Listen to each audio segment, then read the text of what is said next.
மனிதானே மகத்தானவன், மனிதானே மகத்தானவன், மனிதானே மகத்தான. நண்பர்கள் அனைவருக்கும் வணக்கம். பதிவுக்கு போகிறதுக்கு முன்னாடி இது வரைக்கும் நம்ம சேனல் சப்ஸ்கிரைப் பண்ணலைன்னா சப்ஸ்கிரைப் பண்ணி சப்போர்ட் பண்ணுங்க.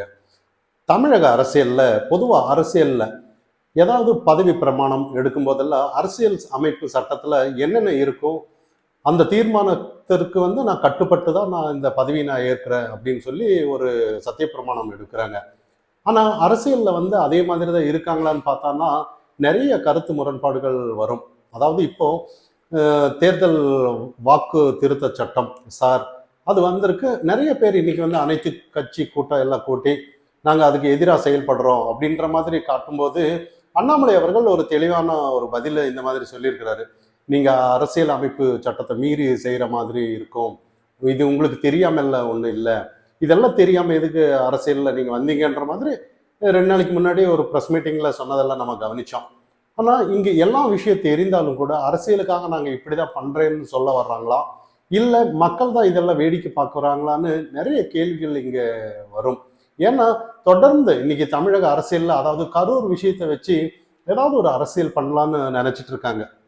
அதாவது நேற்று வீடியோவில் பேசியிருந்த அஜித் குமார் அவர்கள் ஒரு இன்டர்வியூ கொடுக்கும்போது இந்த மாதிரி சொல்லியிருந்தாரு. நிறைய இது எல்லாருக்குமே ஒட்டுமொத்தமாக, அதை காவல்துறை ஆனாலும் சரி, அரசாங்கம் ஆனாலும் சரி, இல்லை விஜய் ஆனாலும் சரி, ரசிகர் ஆனாலும் சரி, தொண்டர்கள் ஆனாலும் சரி, எல்லாமே ரெஸ்பான்சிபிலிட்டி அப்படின்னு சொன்னாங்க.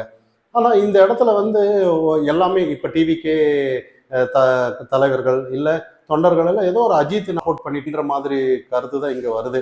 ஏன்னா இங்க திமுக என்ன செய்யறாங்கன்னா, அஜித் உங்களுக்கு ஆதரவு சொல்ல வந்தானா எங்களுக்கெல்லாம் ஆதரவா யாரும் இல்லையா, சூர்யா வரமாட்டாங்களா, இல்ல கார்த்தி வரமாட்டாங்களா, இல்ல ஒரு சத்யராஜ் இவங்கெல்லாம் எங்களுக்காக வரமாட்டாங்களோ அப்படின்ற மாதிரி தான் ஒரு எதிர்பார்ப்புல நின்றுட்டு இருக்காங்க. ஆனா வருவாங்கன்ற மாதிரி தான் நம்ம எதிர்பார்க்கணும். அப்போ இந்த கரூர் விஷயத்த வச்சு, அதாவது கரூர் விஷயத்துல இந்த அரசாங்கம் தான் பொறுப்பு அப்படின்னு ஒரு விஷயத்த சொல்லிட்டு வந்தாங்க. அப்போ இப்போ ஆந்திராவில் ஒரு கோயில் நெரிசல்ல ஒரு 9 பேர் இறந்துருக்காங்க.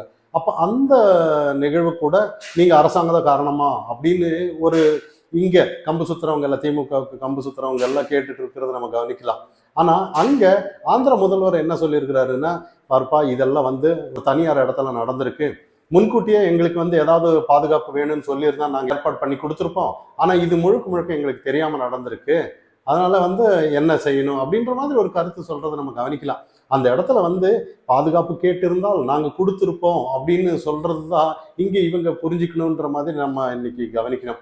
ஏன்னா இங்க நிறைய அரசியலுக்காக தேர்தல் வாக்குறுதி கொடுத்து இங்க நிறைய விஷயம் ஆளுங்கட்சிக்கு எந்தவித எங்களுக்கு ஒரு தொந்தரவு வந்துடக்கூடாது அப்படிங்கிறத மும்முரமா இருக்காங்களே ஒழிய, இங்க ஒரு ரெஸ்பான்சிபிலிட்டி நாங்க தவறுதான் இனிமே சரி பண்றோங்கிறதுக்கு அந்த சமரசத்துக்கு வர்றதே இல்லைங்கிறத நம்ம கவனிக்கலாம்.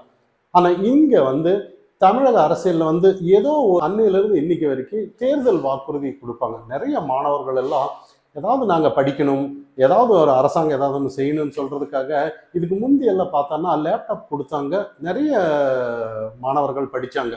ஆனா அதுல படம் பார்த்தவங்களும் இருக்காங்க, படிச்சவங்களும் இருக்காங்க. ஆனா படிச்சவங்களுக்கு என்னைக்குமே ஒரு நன்றி இருக்கும், பங்களிப்பு ஓட்டு கண்டிப்பா இருக்குங்கிறது அந்த மாணவனுக்கு இருக்கும்.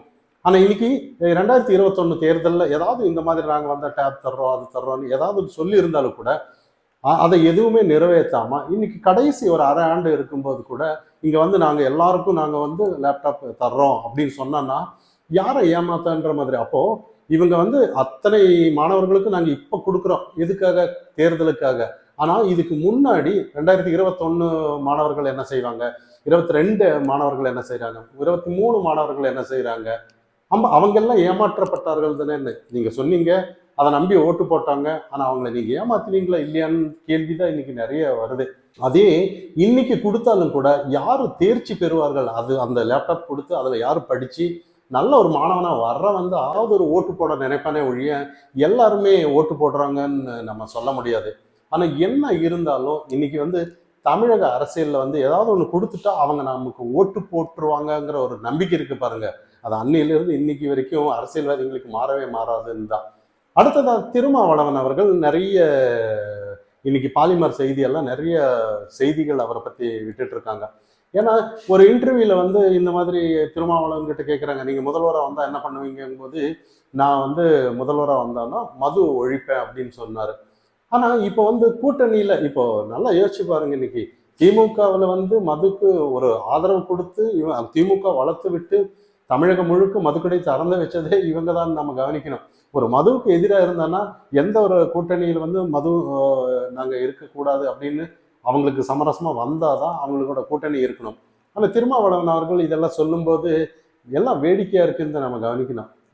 இப்போ பாலிமர் செய்தி வந்து திருமாவளவன் அவர்கள் என்ன செஞ்சாலும் சரி அதை வந்து பாயிண்ட் அவுட் பண்ணி இது முன்னாடி என்ன செஞ்சதும் கூட எல்லாத்தையும் சொல்றதை நம்ம கவனிக்கலாம். ஏன்னா இவங்க வந்து ஒரு மக்களுக்கு வந்து ஒரு தெளிவான அரசியல் கொடுக்கலங்கிறது யதார்த்தமான உண்மைதான். இதெல்லாம் நம்ம பேச வேண்டிய கட்டாயம் இருக்கு. 2026 தேர்தலில் வந்து கட்டாயமா மக்களுக்கான அரசியல் யாருங்கிறது நம்ம வெளிக்கொண்டு வரணுங்கிறது தான் எல்லாரோட நிலைப்பாடும் கூட. ஆனா இன்னைக்கு வந்து எல்லா விஷயத்துக்கும் நாங்க எதிர்க்கிறோம் அப்படின்னு சொல்லி இப்போ உத்தரப்பிரதேசத்துல கூட எல்லா நம்ம பாரதிய ஜனதா கட்சி, அதாவது மோடியோட பாராளுமன்ற தொகுதி எல்லா இடத்துலயும் வந்து இந்தியில இருக்கு, அதுக்கப்புறம் இங்கிலீஷ்ல இருக்கு, அதுக்கப்புறம் தமிழ்ல கூட இருக்கு. ஆனா இங்க வந்து நமக்கு வந்து இந்தி அழிக்கிறது இந்த மாதிரி ஒரு அரசியல் வந்து எங்கேயும் அது ஏற்றுக்கொள்ள முடியாதுன்ற மாதிரி தான். அதை வச்சு இன்னும் மொழியை வச்சு இல்ல ஜாதி மதத்தை வச்சு அரசியல் பண்றவங்களை பார்க்கும்போது உண்மையிலேயே இதெல்லாம் ஒரு கட்டத்துல மாறுமோ அப்படிங்கிற ஒரு இயக்கத்துல நிறைய மாணவர்கள் ஆனாலும் சரி, யங்ஸ்டர்ஸ் ஆனாலும் கூட இன்னைக்கு நின்றுட்டு தான் இருக்காங்க. தமிழகத்திற்கு எப்படா இந்த ஒரு ஒரே சிலபஸ்ன்னு இதுக்கு முன்னாடி நம்ம பேசியிருந்தோம், இந்த ஒரே சிலபஸ் தான். தமிழக அரசியலில் வந்து ஒன்று ஜாதி வச்சு ஏதாவது ஒரு அரசியல் பண்ணுவாங்க, இல்லைன்னா மொழி வச்சு அரசியல் பண்ணுவாங்க, இல்லைன்னா இந்த டீலிமிட்டேஷன் இந்த மாதிரி தான். இதை தாண்டி ஒரு தொலைநோக்கு பார்வையா தமிழக ஏதாவது ஒரு தொழிலில் அரசாங்க பள்ளிக்கூடம் எல்லாம் வளரணும், இந்த மாதிரி எந்த ஒரு கருத்தும் இங்கே இல்லைன்னு தான் நம்ம கவனிக்கணும். ஏன்னா இதுக்கு முன்னாடியே நீட்டுக்கு திமுக பண்ணதெல்லாம் நம்ம கவனிச்சோம். நாங்கள் வந்த உடனே ஆட்சிக்கு முதல் கையெழுத்து நீட்டுன்னு சொன்னாங்க. இன்னும் கூட நாங்கள் மறுபடியும் ஆட்சிக்கு வருவோம், நீட் ரத்து செய்வோம்னு தான் சொல்லிட்டு இருப்பாங்களே ஒழிய அதை எப்படி செய்வீங்க என்ன ஏதுன்னு மக்களிடையே யாரும் காட்டுறதில்லைன்னு நம்ம கவனிக்கணும். ஆனால் நீட்டுனால நிறைய வசதி இல்லாதவங்க எல்லாம் பாஸ் பண்ணதெல்லாம் நம்ம கவனிச்சோம். ஆனால் இன்னைக்கு வந்து இது எல்லாத்துக்கு வந்து மக்களிடையே இப்போ 2 நாளைக்கு முன்னாடி அண்ணாமலை அவர்கள் வந்து அந்த சார் விஷயத்துக்காகவும், இன்னும் நேரு அந்த நகராட்சியில் நடந்த 888 கோடி ஊழலானாலும் சரி, அண்ணாமலை ப்ரெஸ் மீட்டிங் கொடுக்கும்போது இன்னைக்கு பட்டி தொட்டி எல்லாம் அது போனதை நம்ம கவனிக்கலாம். உண்மையிலேயே இதுக்கு முன்னாடி என்ன செஞ்சாலும் அண்ணாமலை ப்ரெஸ் மீட்டிங் கொடுத்தா மட்டும்தான் இன்னைக்கு வந்து மக்களிடையே சேருங்கிறது எல்லாருக்குமே தெரிஞ்ச விஷயம்தான். ஆனால் அப்படிப்பட்ட தலைவர்களுக்கு வந்து இன்னைக்கு வந்து ஏதோ ஒரு விதத்தில் வந்து அவங்களுக்கு எதிராக சூழ்ச்சி நடந்துட்டு இருக்கும்போது, ஆனால் அந்த சூழ்ச்சி கண்டிப்பாக ஒரு நாள் உடையும் தான் நம்ம கவனிக்கணும். கண்டிப்பாக அதற்கான நேரம் வரும், காலம் வரும். கண்டிப்பாக அவர்களும் இந்த தமிழ்நாட்டை வந்து ஏதோ ஒரு பங்களிப்பு இருக்குங்கிறது எல்லாரோட எதிர்பார்ப்பு இருந்துட்டு இருக்கு. ஏன்னா கண்டிப்பாக அரசியலில் வந்து யாராவது ஒரு படித்தவங்க கண்டிப்பாக வரணுங்கிறது நம்மளோட எதிர்பார்ப்பு.